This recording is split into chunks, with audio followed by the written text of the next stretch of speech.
14 का question number 32 है, जो कि 9th क्लास का है। तो यहाँ देखेंगे हम क्वेश्चन को। तो चलिए ये क्वेश्चन देखते हैं।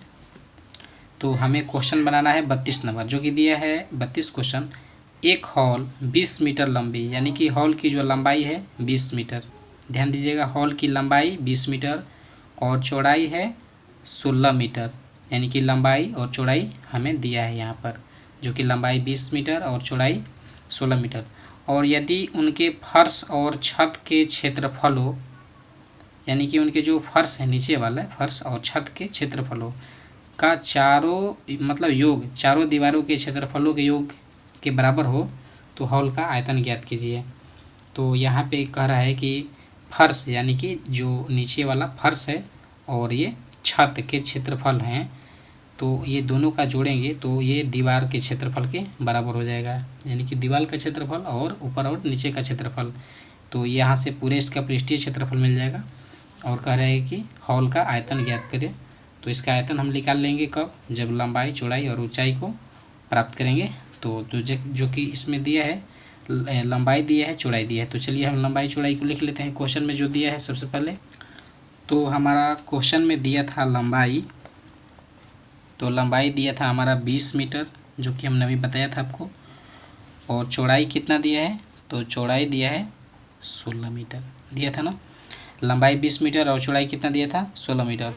तो यहाँ हमें प्रश्न के अनुसार देखेंगे, कह रहा है प्रश्न की फर्श का क्षेत्रफल और प्लस छत का क्षेत्रफल, ये दोनों जो है, दोनों का योग जो है,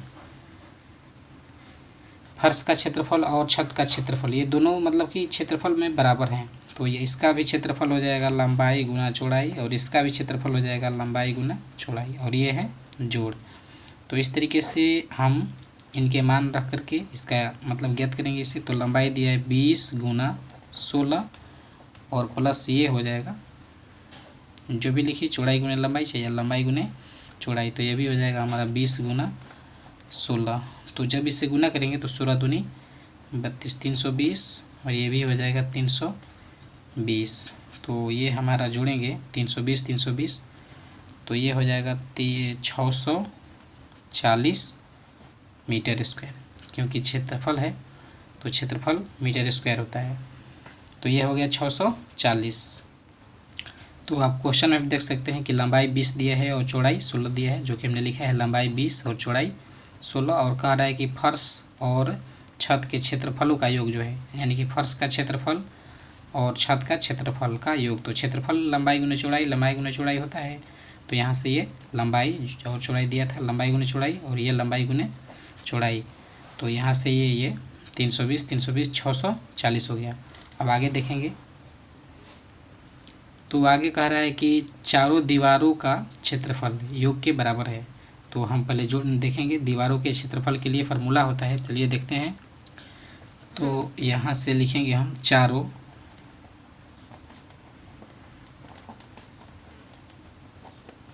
दीवारों का क्षेत्रफल। तो चारों दीवारों का क्षेत्रफल का फार्मूला हो जाएगा हमें 2h, यानी कि 2 गुने ऊंचाई और इंटू लंबाई जोड़ चौड़ाई। तो यहाँ से ये हो जाएगा हमारा 2h, और लंबाई जो है लिख लेंगे, लंबाई दिया है हमारा 20, जो कि यहाँ पर है लंबाई 20 और चौड़ाई 16। तो यहाँ पे लंबाई 20 और प्लस चौड़ाई हो जाएगा 16। तो हम इसे गुना कर लेंगे, 20 और 16 को जोड़ेंगे तो ये 2h गुना 6 और 2 1 3 36 हो जाएगा। और जब इसे गुना करेंगे 36 दूना, तो ये हो जाएगा हमारा 72h। तो ये 72h हो गया, हमारे चारों दीवारों का क्षेत्रफल हो गया ये। तो अब हम इसे देखेंगे, क्योंकि फर्श का क्षेत्रफल और छत का क्षेत्रफल जो है चारों दीवारों के क्षेत्रफल के योग के बराबर है।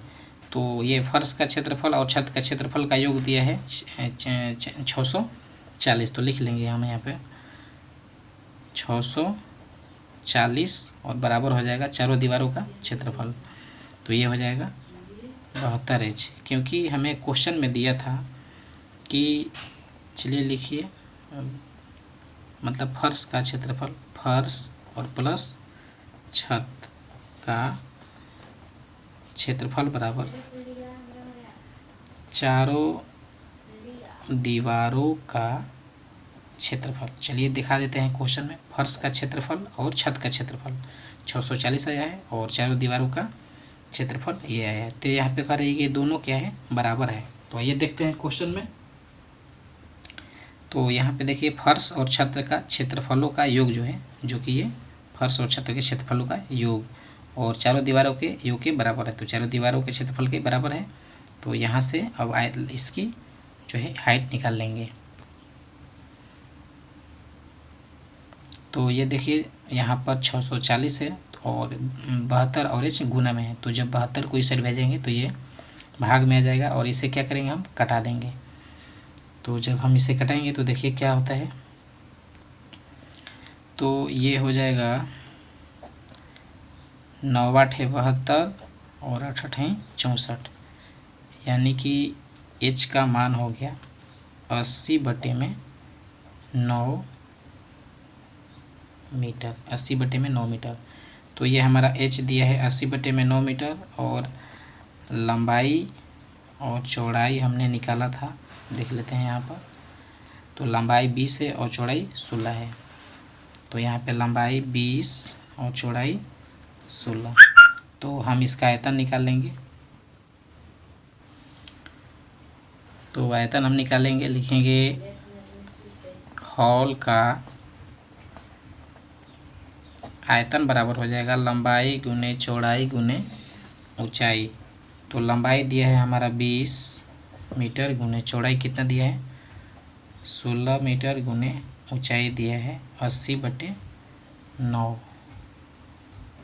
तो हम इसे गुना कर लेंगे, ये हो जाएगा 16 दूनी 32 और 8 से गुना करेंगे तो ये मिलेगा हमारा 256 पे 2 0 और बटे में क्या हो जाएगा, तो बटे में हो जाएगा 9। तो जब इसे हम पूर्णांक तोड़ देंगे तो ये हो जाएगा 284.4/9 मीटर क्यूब। तो यही हो गया हमारा हॉल का आयतन। क्वेश्चन के हिसाब से ये हुआ इसका आंसर। तो आप आगे देखेंगे 33 क्वेश्चन को, आप इसे समझ लीजिए एक बार और। लंबाई दिया था 20, चौड़ाई दिया था 16। तो फर्श का क्षेत्रफल और छत का क्षेत्रफल जो है दोनों का योग हम कर लेंगे, लंबाई गुने चौड़ाई, लंबाई गुने चौड़ाई, जो कि ये दोनों बराबर था। तो हमने इसे जोड़ लिया 20 गुने 16, 20 गुने 16, 320, 320। तो ये हो गया 664। और चारों दीवारों का क्षेत्रफल हो जाएगा, इसे फार्मूला होता है 2h × L + B। तो अब ये हो गया 2h और लंबाई चौड़ाई का हमने जोड़ लिया। तो यहाँ से 2h और ये 36 और 36 दूना 72h हो गया। और ये दिया है 640, जो कि यहाँ पर है फर्श का क्षेत्रफल और छत का क्षेत्रफल। और 72 जो हमने ये निकाला था चारों दीवारों का क्षेत्रफल है। तो यहाँ पे ये क्वेश्चन में कह रहा है कि फर्श का क्षेत्रफल और चारों दीवारों का क्षेत्रफल।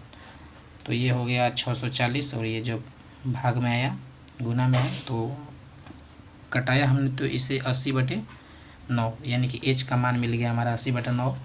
और जो लंबाई चौड़ाई था जो कि यहाँ पर हमें दिया था 20 16, तो ये हो गया हमारा लंबाई गुने चौड़ाई और ये ऊंचाई। तो हॉल का आयतन होता है लंबाई गुने चौड़ाई गुने ऊंचाई। तो हमने इस तीनों का गुना कर लिए 20 16 और 80/9 को। तो ये ऊपर गुना करेंगे तो ये हमारा मिलेगा और ये नीचे है 9। तो जब हम इसमें 9 का भाग करेंगे तो ये मिलेगा हमारा, और ये हो गया अब इसका आंसर।